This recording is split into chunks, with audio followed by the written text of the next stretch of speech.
قدرمن اوریدونکو اوس د نن ورځې خبرونه تاسو ته وړاندې کیږي. نن د جنوري میاشتې 4 نیټه ده او تاسو د آل انډیا رادیو د پښتو څنګه څخه د خبرونه اورئ. د خبرونو سرټکي لمړی وزیر مودي د ساينسي ټولنې ستاینه کوي او وایي چې تصویب یو پرېکنده ټکي ده چې یو سپیشل جګړې غختلې کوي. د پاکستان بلوچستان ولایت په مچ سیمه کې لږ تر لږه یو لس د ډبرو سکرو کان کېندون کې تختول شوی. د انګلستان لمړی وزیر بوریس جانسن وایي په انګلستان کې د کووید زیاتیدونکو ناروغي د مخنیوي لپاره بندیزونه شاید سخت شي او بنگلاديش د روهینګیا په اړه د ملګرو ملتونو لپاره پریکړه لیک څخه خوښي څرګندوي. عزیزانو اوس بشپړ خبرونه واورئ. لمړی وزیر نریندر مودي ویل دی چې د ډي سي جي آی لخوا د هند سیروم انسټیټیوټ او د بھارت بایوټیک واکسینونو ته منځوري ورکول د سالم او کووید ناپاک ملت ته لار غړندې کوي. ښاغلی مودي ملت او محقق ساينس پوهانو او د هیواد نوښت کوونکو ته مبارکي پوایلو په یو ټویټ کې وویل چې دا د پریکنده اوختونکو ټکی دی چې یو لیواله جنگ تقویه کوي. نو وړي وویل دا به د هر هندي لپاره د ویاړ خبره ده چې دوه واکسینونه چې د بیړني کارونې تصویب ورکړل شوی په هند کې جوړیږي. ښاغلی مودي وویل چې موږ د ډاکټرانو، طبي کارمندانو، ساينس پوهانو، د پولیس پرسونلو، د روغتیا ساتنې کارمندانو او ټولو کورونا جنگیالیو څخه د ترسره شوی عالی کار لپاره مننه کوو چې هغه هم په ناوړه شرایطو کې ترسره کړی دي. نو مړی وویل موږ به د ډیرو کسانو ژوند ژغورلو لپاره د تل لپاره د دوی مننه وکړو. طبي کارپوهانو په هیواد کې د عاجل کارونې لپاره د کورونا وایروس 2 واکسین تصویب کولو د حکومت پریکړې هرکلی کړې دي.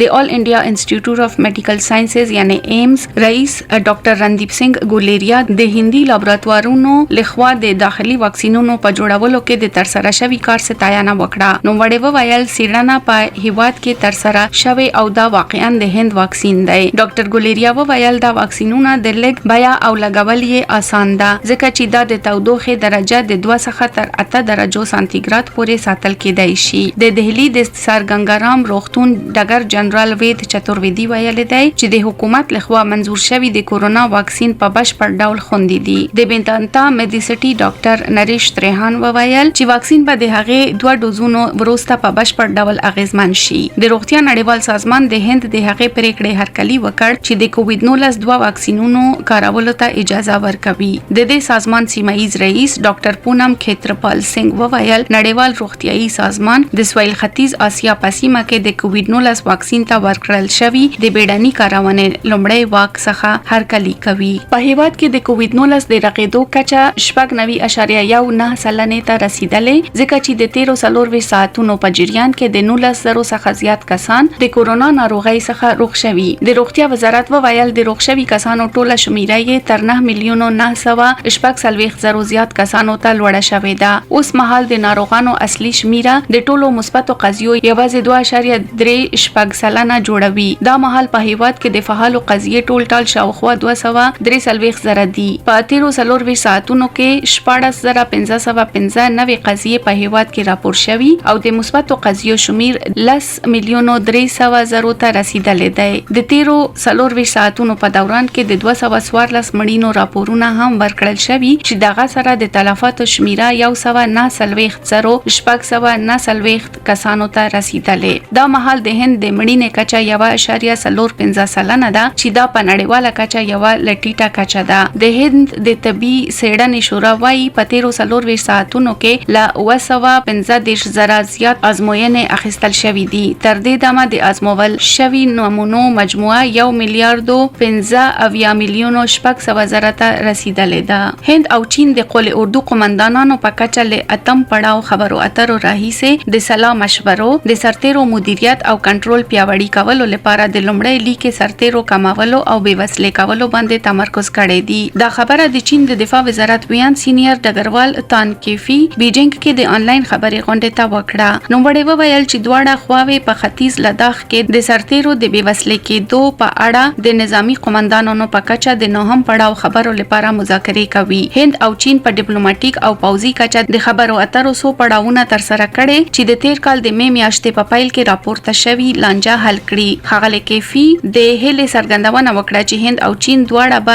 د ورته هدف په لور کار وکړي. د قول اردو قومندانانو په کچه غونډو کې شوی اتفاق پلي کړي او د سرحدي وضعیت د سوړېدو لپاره عملی ګامونه واخلي. د بهرنیو چارو وزارت ویاند وویل زموږ تمه دا ده چې نورې مذاکرې به دواړو خواو سره مرسته وکړي چې د لویدیځ سکتور کې د ځمکې د استملاک په ګډه په ټولو لانجو کې د بشپړې بېوسله کېدو او د ژر تر ژره د سولې او آرامۍ بشپړ بحالي ډاډ ترلاسه کولو لپاره د دوه اړخیز منلو وړ حل لپاره موافقه ترلاسه کړي. په پاکستان کې شوی یو وحشیانه برید کې د بلوچستان ولایت په مچ سیمه کې پرون د ډبرو سکرو لږ تر لږه 11 کان کیندونکي وژل شوي. راپورونه وایي چې یو شمیر وسلوالو چې کارګران یې تختولي وروسته یې په نږدې سیمه کې وژل شوي کسان د هزاره لږکیو شیعه ټولنې غړي وو. د راپورونو له مخې تروریستي ډلې داعش وروسته د برید پړه په غاړه واخیسته. د جاپان لومړي وزیر یوشیهیدا سوګا د دوشنبه په ورځ وویل چې حکومت به د ټوکیو لوی ښار لپاره اضطراري حالت په پام کې نیولو لپاره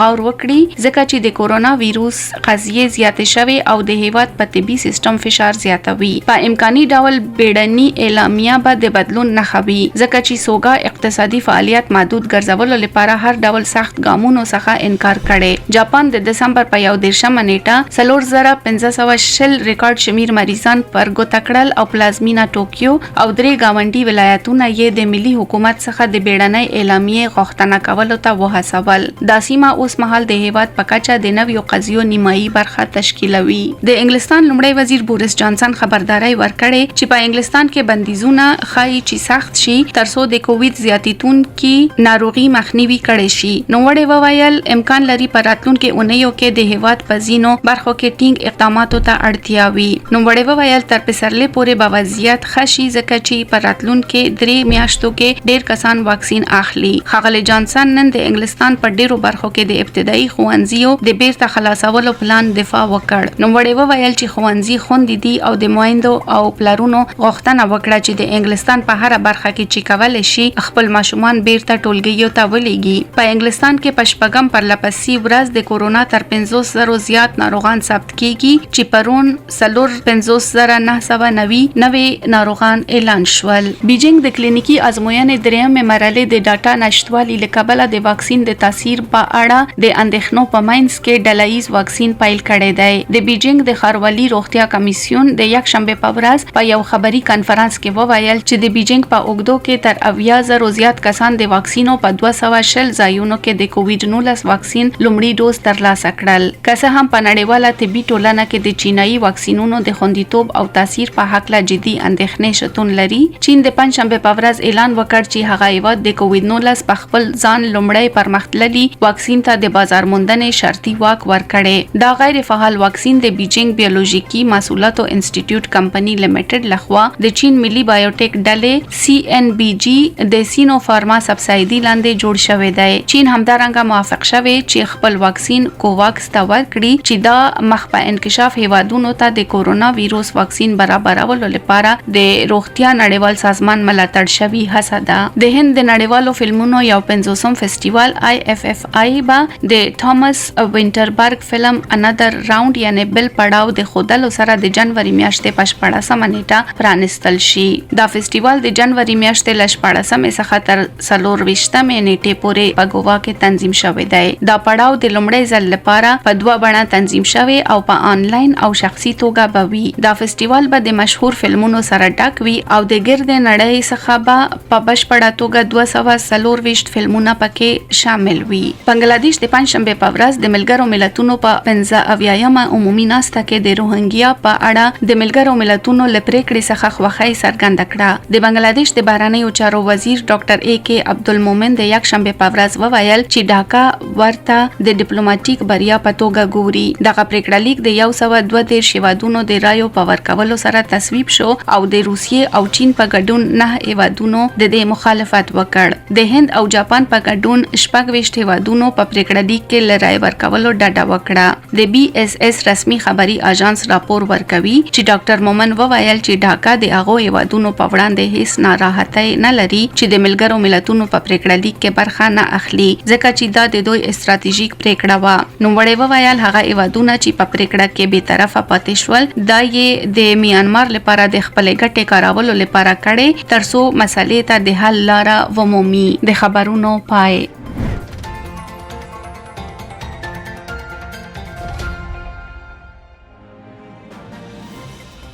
ایزانو سواوره پروانو حالاتو یو تبصره. د تبصرې عنوان د پاکستان په 2000 کال کې یوازې پاتې شو. لیکنه د جاوید اختر او جباړه وینا د پښتو څانګې. په داسې حال کې چې د کرونا ناروغي او نورو لاملونو لوجې د 2000 کال په جریان کې د نړۍ نږدې ټول هیوادونه سناسا اغیزمن شوي دي. خو هلته یو خبره ده هم ده چې نړیوالې ټولنې د یو بل د مرستو لپاره ورودانګل او د دې بحران د کمولو هڅې وکړې. خو په دې هر څه کې بیا هم پاکستان یوازې پاتې شو تر دې چې د پاکستان ډیرو نږدې ملګرو هم له دې څخه جلاواله غوره کړو. دا په لویه کچه د پاکستان د خپل چلند او کړنو له امله وه چې په الفاظو او عمل کې یې تضاد شتون لري. کچره دا زمونږ د هیواد د تروریزم پر وړاندې د عمل او یا د لګکیو د حقونو د محافظت لوړې چغې او ادعاوي وي او یا هم نړیواله ډیپلوماسي یا کورنۍ سیاست وي. پاکستانی واکمنان تقریبا په هر ډګر کې دوګونه سیاست تعقیب کړي دي. دا هر څه د هغه د دوه مخه سیاست پایلې دي چې هغه او د هغه هیواد خلک ورسره مخ شوي دي. لبلې خوا رور هیواد او دودیز متحدین او ملګری هم په دې کړنو ترنه ډېر خفه شوي دي چې د دې روښانه مثال سعودي عربستان دی. په دودیز ډول سعودي عربستان او پاکستان د یو بل ملګری پاتې شوي دي او سعودي عربستان تل له اقتصادي مشکلاتو څخه د خلاصون لپاره له پاکستان سره لوی مرستې هم کړې دي. هغه ځینې وختونه د تیلو باقیات معاف کړي او ځینې وختونه د پیسو لوی مقدار تمویل کړی هم دی. خو پاکستان ناڅاپه د دې اوږدې مودې ملګرتیا هیڅ پروا ونه کړه او د کشمیر مسله یې رامنځته کړه او په یو ډول یې خپل ډیر پخوانی دوست وننګاوه چې کچره تاسو زموږ سره د کشمیر په اړه مرسته نشئ کولی نو موږ به بله لاره وګورو. ښکاره ده چې هیڅ کوم آزاد او خپلواکه هیواد نشي کولی له داسې ننګونو سره همغږي وکړي. طبیعي خبره ده چې سعودي عربستان د پاکستان دغه غیر دیموکراتیک، غیر مسلکی او غیر دانشمندانه چلند له امله په غوسه شو او له پاکستان څخه د ورته ورکړې شویو ټولو پورونو د بیرته ادا کولو غوښتنه وکړه. د پاکستان پخوانی سفیر محمد عاقل ندیمه په یو مقاله کې لیکلي چې د سعودي عربستان د دې میگا فون ډیپلوماسي سره د نوموړي هیواد د خفا کولو لپاره کومه ستراتیژي نه وه پرته لدی چې د پاکستان حکومت لخوا احساساتي یا د ضعیفو مشورو پر اساس دا بیان ورکړی شوی وو. کچره د دې هدف په سعودي عربستان کوم ډول فشار راوړل وو نو په حقیقت کې د دې ناوړه چلن لامل په خپل هدف کې پاکستان ضرور پاتې راغلی دی. دغه ډول غیر ضروري عام وینا نه یوازې پاکستان ته مالی زیان رسولی بلکې په سعودي عربستان کې د میشتو پاکستانی مهاجرینو راتلونکی یې هم له خطر څخه مخامخ کړی دی. پاکستان په ورته ډول د سعودي عربستان او نورو عربي هیوادونو د حساسیتونو په پام کې نیولو سره د کوالالمپور په کانفرنس کې د خپل ګډون اعلان وکړو او بیا وروسته چې تر فشار لاندې راغلی په دې کانفرنس کې د نه ګډون پریکړه یې وکړه. له دې ډول ګامونو څخه څرګنده ده چې پاکستان له ډیپلوماسۍ او بهرني پالیسۍ په برخه کې له بحث او مشورو پرته پریکړه کوي. هم دا لامل دی چې خپل امنیتي او بهرني اړیکې له جدي ګواښونو سره مخ کړي دي. تر هغه ځایه چې ترهګرۍ پورې اړه لري ټوله نړۍ په دې پوهیږي پاکستان څه ډول دوګوني معیارونه خپل کړي دي. له یوې خوا هغه د نړۍ په وړاندې ځان د تروریزم قرباني په توګه وړاندې کولو سره د خواخوږي ترلاسه کولو هڅې کوي خو له بلې خوا ترهګرۍ لپاره ملاتړ په ترلاسه کولو مبتلا دی. د دې په پایله کې هغه ډیر ځله زیان هم لیدلی دی خو لا تر اوسه هم د دې څخه درس نه دی زده کړی. که څه هم هغه په 2000 کال کې د ترهګرۍ پر وړاندې د پام وړ اقدام نه کولو له امله په خورا مشکل سره د FATF له تور لیست څخه ځان وژغوره خو په تور لیست کې د داخلېدو امکان لا هم شتون لري ځکه چې نړیوالې ادارې د دې ټولو شرایطو پوره کولو لپاره پاکستان ته یوازې د دې کال تر فروری میاشت پورې وخت ورکړی دی.